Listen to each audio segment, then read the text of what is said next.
If you haven't heard of Dr. Royal Raymond Rife, this is someone who's been referred to by those who personally knew him as a genius.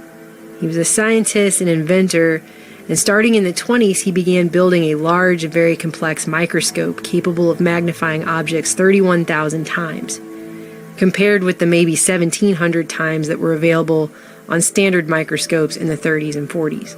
By 1940, he had invented a 2-foot microscope weighing 200 pounds that included 5,682 parts, which enabled him to see viruses and bacteria in a way that no other scientist had at that time. Because these organisms were so tiny, he designed a method of staining them with light. And through this work, he came to understand that living things, including pathogens and viruses and bacteria, have their own frequency or oscillation pattern. And just like a specific musical note can shatter a wine glass if sung at the resonant frequency of the glass, he found specific frequencies could be used when matched up with specific pathogens in order to destroy them.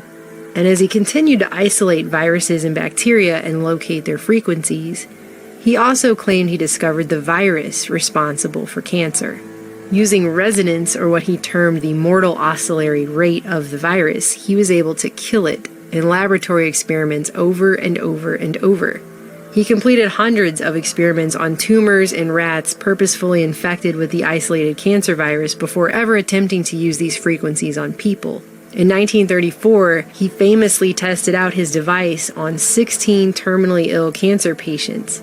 Out of 16, 14 of them, all but 2, were certified medically cured in just 3 months.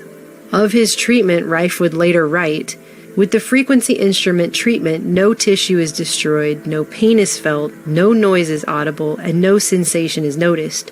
A tube lights up, and 3 minutes later the treatment's completed. The virus or bacteria is destroyed, and the body then recovers itself naturally from the toxic effect of the virus or bacteria.